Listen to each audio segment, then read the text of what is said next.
Hello everyone. In this lecture, we are going to study the different thermodynamic and electrodynamic properties of superconductor. And the idea is that now that we have learned the basic fundamental microscopic theory that describes the superconducting phase of a material, so then in principle, we should be able to now use that microscopic theory, by which I mean I know the Hamiltonian and the wave function, to calculate any observable. So in general, you can do any observable, which broadly can be classified into either thermodynamic, which is the effect of temperature, and electrodynamic, which is the effect of external electromagnetic fields. So I'm just going to show a couple. So we are going to calculate one thermodynamic quantity, the specific heat, and the technique is general, so you can do any other thermodynamic quantity from there, like energy, entropy, so on and so forth. And in electrodynamics, I'll just chalk out an idea of the electrodynamic response, and then we'll conclude this part on superconductivity. Okay, so first let's start with thermodynamics. Now the question is, what is the effect of temperature on a superconductor? Now you understand there are two sources where temperature can go in and affect a superconductor. First, of course, as we know, as temperature goes from 0 to non-zero, quasi-particles will get excited, and these quasi-particles are standard fermions which get excited with a gap above delta, and then they are just simple fermions. So these should then act or behave very similarly to our standard electron gas picture, except that in a standard electron gas, right at T equals 0, there is no gap. So infinitesimal temperature will create a stronger effect than in this, because there is a gap which the Fermi distribution has to overcome. And second, which is purely in a superconductor and something that you don't get to see in any form in a normal scenario, is that this gap delta T itself is a temperature dependent function. It decreases, right? So both of them are going to sort of affect the temperature dependence of any quantity. Okay. All right, so let's take an example of specific heat. So to calculate specific heat, let's first calculate the entropy, which we use the general formula F log F and 1 minus F log 1 minus F, and 2 because there are two kinds of quasi-particle excitations, and minus is from the formula. Then specific heat is, as we know, given by T ds dt, and changing T to 1 over beta, we can just write this. Just to remind you, the quasi-particle excitation is the psi k square, which is the free distribution, free energy measured from the Fermi level. And this was the gap parameter or the order parameter. And Fk here is the distribution for the quasi-particles. So the energy that enters here is Ek, this entire thing. Okay. So when I want to do del S del B, then this is simple algebra. You can just calculate the derivative with respect to the beta parameter, and you will see you will get this. Okay, nothing fancy here, just algebra. There are just two steps and rearranged. Now this part Fk over 1 minus Fk, if you just find this and take the log, you will see this actually end up giving you just minus beta Ek. Okay, again simple algebra. So this is the expression that one needs to calculate. Now, if this were an ordinary scenario, what would you do? You would just take this. E would have been independent of beta, so I would have just taken simple derivative. But here, of course, I have to take the derivative of this whole thing. So Ek stays as it is, and also an extra term that arises because Ek itself through here is a function of temperature or beta.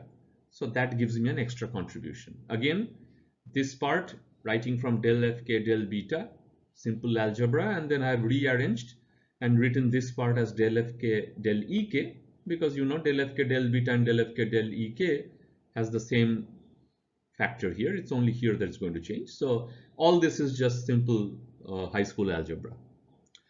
Okay, So then taking the expression from last slide, the specific heat turns out to be this.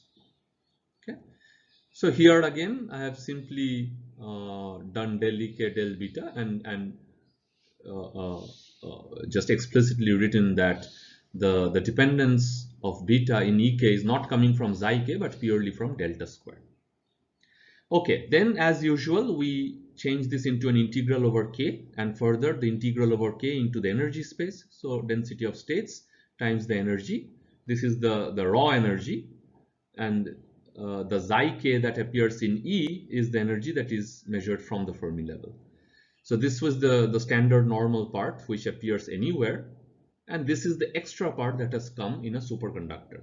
Of course, here is also delta involved, so this is also different from for a superconductor. But what I mean is that if you were given just a normal metal, you would still have a term like this, except you will have a xi k square here. Okay. Now look, at t equals 0, what is happening?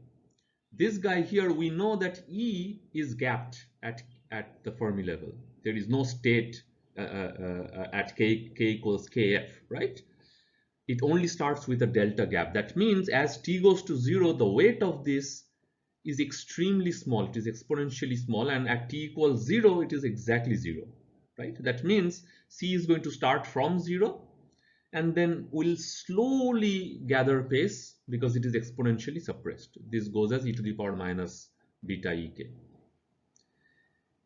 On the other hand, in the other limit, what happens when t goes to Tc? What do we expect? We expect that at t equals Tc, the material should change into a normal metal from superconductor. Now at t equals Tc, delta should go to 0 and Ek should go to mod xi k. So just plug those in, and then this is a standard integral. Remember, for all people who have taken statistical mechanics, you know how to do these integrals, right? So there is beta 1 over t already, and this expression here itself will go as t cube. This you should be able to show, and t cube over this expression should go as t square, and 1 over t and times t square will go as t. Okay, cool. So that part you can this is the standard result that you get in any normal metal. Remember, the electronic part of specific heat in a normal metal always goes linear with T, so that C over T is constant. That you have learned in last semester. So what is the new part? The new part that is coming from explicit dependence of the gap parameter on temperature. So this you can write down the expression, and then again this part here you can just pull out because this does not depend on energy, and you have the whole distribution here which depends on energy. And because E has changed to xi k, I have written everything in xi k, and this total expression, because del f del xi k is an even function, so it really does not matter, and this just gives you 1. Okay, overall xi k. So we are left with just this expression. Okay, so now when one just needs to calculate this quantity, how delta square varies with t near Tc. But we have already done this before, right? We know that near Tc, this delta behaves as a square root of 1 minus t over Tc with some prefactor. This was done in the last lecture. So we are right here. Now, the main important thing to note here is that you see this delta dependence on t, while the order parameter itself is continuous, it goes to 0 continuously, the derivative here is discontinuous, because the way the left-hand derivative works and the way the right-hand derivative works, they are not the same. Here it is of course 0, but here it is coming with a finite value as t approaches Tc from the left, which means that the derivative is discontinuous, which also means as a result that all thermodynamic quantities that depend on this such derivative will also be discontinuous. So that is the crux of the matter. That is what is at the heart of it. Any thermodynamic quantity which will eventually depend on this in its temperature dependence near the critical temperature is going to become discontinuous, and specific heat is just one of those examples. So if you calculate that, so you can calculate the derivative of that del t from the left, and the right of course is 0, and calculate the difference in the two derivatives and calculate what it translates into the difference in delta c. You will see it comes out to be the following quantity. This you can also show as a little bit of algebra in homework. Okay, so then at the end of the day, taking both the quantities together, very low temperature, of course, we know is exponentially suppressed, so it is growing very slowly, and then it picks up at t equals tc. It goes to a certain value, and then it just drops discontinuously, and above t equals tc there is no more the superconducting part, so it is just the regular part, which I have drawn with a dotted line, which is the regular metallic contribution of an electron gas proportional to T, and that's what it recovers. Similarly for all other thermodynamic quantities. Okay, so that's one example that we have done rigorously, and maybe in homework I'll ask you to do something else. But in principle, you now know how to do these things starting from a microscopic quantity, and also why all of these, at least the behavior here, can come out very easily from your Ginzburg-Landau theory, because we know how to calculate the free energy here. But of course, these things you needed the microscopic theory. And also, of course, the number here, that won't come from your Ginzburg-Landau, that only came from the microscopics. Okay, let's now move to electrodynamics. Now, unfortunately, a rigorous quantum mechanical derivation of resistivity in a many-body system is outside the scope of this course. So, as you understand, superconductor is a thoroughly quantum mechanical system. And we have not really learned prior to this how to calculate transport or the resistivity or the dynamic or the response to electromagnetic field quantum mechanically, fully quantum mechanically, for a many-body system, right? So what I'm going to give you here is a rough sketch. So this sketch is not non-rigorous. The sketch itself is rigorous, but I will tell you where the non-rigorous part comes in and which part we are omitting. Okay, so my goal here is not to give you a full-blown description of the electromagnetic response, because that itself will take a month or so. What I'm going to show you at least to get a feel of why at the end of the day you have zero resistivity and expulsion of magnetic field, the Meissner effect, which are the key defining features of a superconductor. So basically then what I am trying to show here is, or we want to understand is, somehow we have to arrive at London equation, this equation. Remember, there were two London equations which are purely phenomenologically thought of, and then using a particular gauge we had combined them into one such equation. That means if somehow I can show you how, starting from a microscopic BCS theory, one can arrive here, then of course the two properties will immediately follow, right? So that's the whole point. The goal is somehow to arrive here. But in the process of arriving here, you will also see there are a lot more intricacies involved, which I will just point out but not get to the details of it. And hopefully in a later course, you will deal with them. Okay, so first, in order to tackle a full quantum mechanical treatment of transport, you need to find current as a function of field, right? Because J equals sigma is our electromagnetic response, and that is the conductivity. Now, in order to attempt such a description, what is the one thing that you know? Let's connect to something that you know.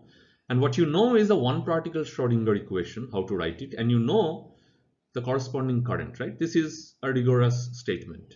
If I give you one particle Schrodinger equation, then the probability density of the current density, the probability density of particles is given by this. This everyone is familiar. Now, typically in a quantum mechanical course, you arrive at this expression from the continuity equation, divergence of J plus del rho del T is 0. That is how we are usually taught, right? And you have always seen that there are two such terms in the current. There is one term like this, which depends on the gradient of the wave function, and one term that does not depend on the gradient of the wave function but depends on the density. Okay, and this explicitly depends on the vector potential. And if you, I don't know if you are familiar with this, but I presume at some point in your last 3 years or 4 years, you have also come across the terms which are usually used for these two terms. It's called the paramagnetic term, and this is called the diamagnetic term.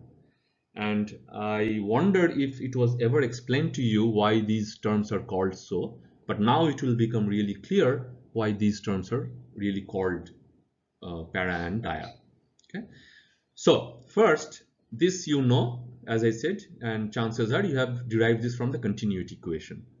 There is another way which one can use to derive this, and this comes from classical mechanics, which is, we know that in classical mechanics, the Hamiltonian of a system in the presence of an external field, you simply do the substitution, the momentum operator. Well, in classical mechanics, momentum just goes to P minus Ea, the substitution, and then in quantum mechanics we just need to raise them to operators. So P goes to P operator, A goes to A operator, and then the current simply is the variation of H with respect to this A.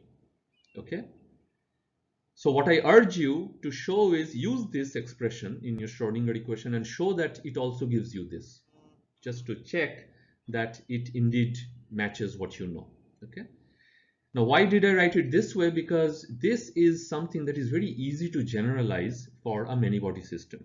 Why? You can already guess, because H itself could be much more complicated than a simple P squared over 2m, right? It could have interactions, it could be P to the power something else, but then we now have a prescription which is, I don't care what the Hamiltonian is in terms of this P operator.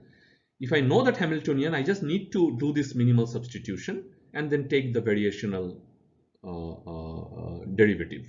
Then I will get my current operator. So this is also an operator at the quantum mechanical level. Okay, so the next point is, you use, we just as in the London equation, let us choose a gauge, a Coulomb gauge for simplicity. Why is this simple? Because we know that if we use this gauge, then only the vector potential suffices. We don't need to think about a scalar potential, because both the magnetic field and the electric field will come out from appropriate derivatives. So B is curl of A and E is minus del A del T. So now that we know what to do, you essentially know what is coming next. So what is going to come? Well, just take your BCS Hamiltonian, because that is the microscopic Hamiltonian that is governing the properties of a superconductor, and it is a Hamiltonian which is a function of your momentum operator. So just to do your substitution, A minus Ea, and then take the appropriate variational derivative. Okay, then you will get your current.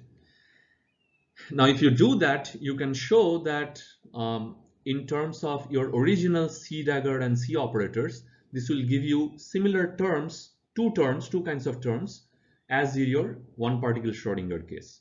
And we will define them as J para, short for the current which is paramagnetic, and J dia, the short for which is diamagnetic. And the meaning of these subscripts will become obvious soon. Okay, so just like before, this part will turn out to be minus Ne squared over m times A, and this term will turn out to be k times Ck dagger Ck, summation over all momentum. Of course, this is in presence of A, so A is hidden here. Okay, so it is not just the free electron gas term. It is the term where A has perturbed it, and you have calculated the Ck dagger and Ck in the presence of the field. So there is A hidden here. Okay, then the next step is, as we always do, you go from your C dagger operators to your quasi-particle operators, gamma and gamma dagger, which means that you will get this part you see is independent of that. So this is already there as it is. This part will just change into gamma, gamma dagger and A.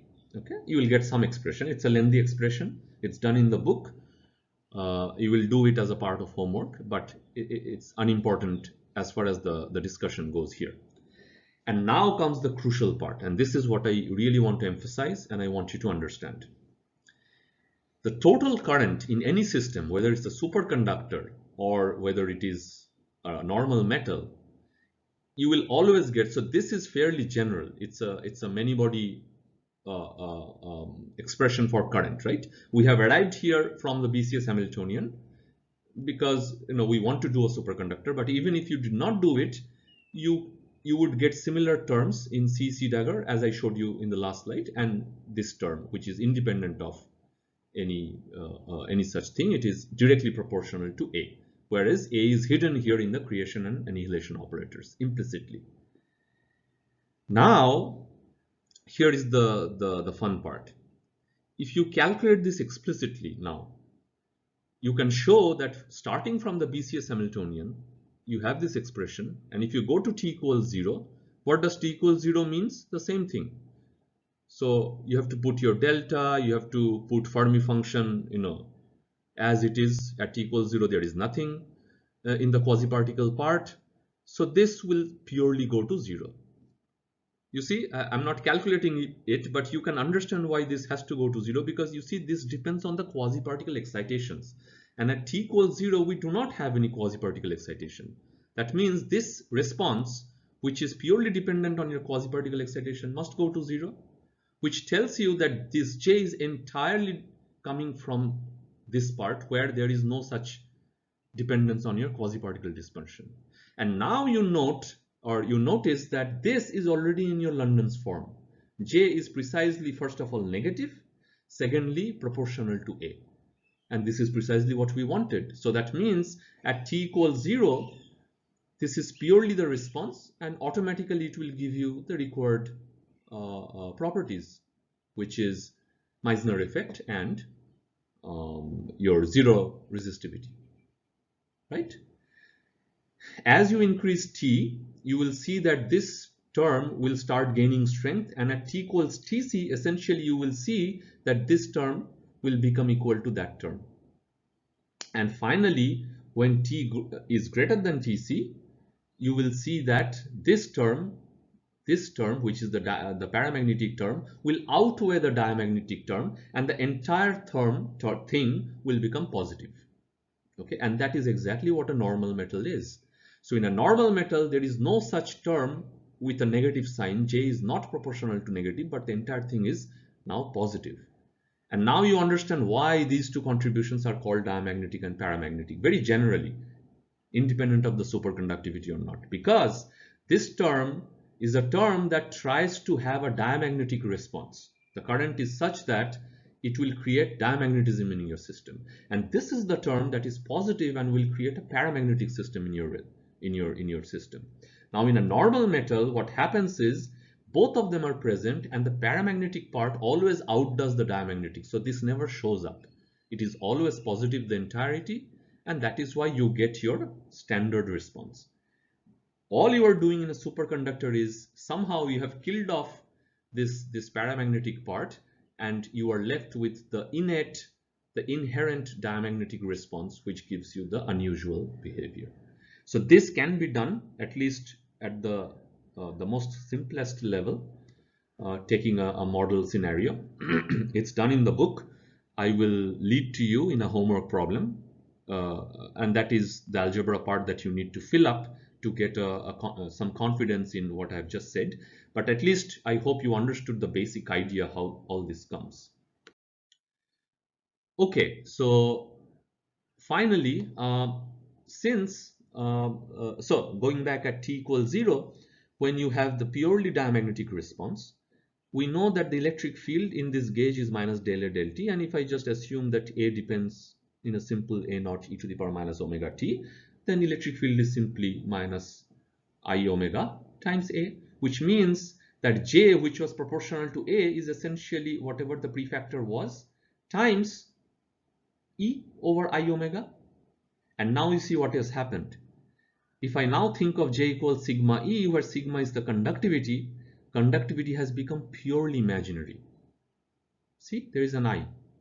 So there is no dissipative part. It is purely like an inductor. Remember, the impedance of an inductor was this I times omega, if you remember. So it has become like an inductor, and it is purely non-dissipative, and this is why a superconductor does not dissipate any energy, and there is current flowing around without any dissipation of energy, and there is no real part, which is the resistance. Well, the fact that there is no real part, please take it with a bit of caution, because there is more to the story. I have not shown you that part here yet. It turns out there is actually a delta function part at omega equals 0, which is big, but because the conductivity is infinite, because it's a delta function, it's also non-dissipative. But at all other omega, there is no real part unless you hit omega equals delta, delta meaning the gap parameter beyond which there are quasi-particles anyway, even at non-zero temperature. This is the regime beyond the superconductivity, and you will get your standard resistance. So let's not get into that. This is why I said there are issues which I'm sort of putting under the carpet. So what I'm showing you here is perfectly rigorous. This is a rigorous statement. The non-rigorous part is that I have not shown you the real part of the calculation. And the real part of the calculation as a function of omega can be done, but it is not important as far as this property of superconductor, which is infinite resistance, infinite conductivity and Meissner effect at t equals 0 is concerned. Okay, at finite omega, when omega goes to greater than your delta function, the order parameter, gap parameter, then you can calculate that real part.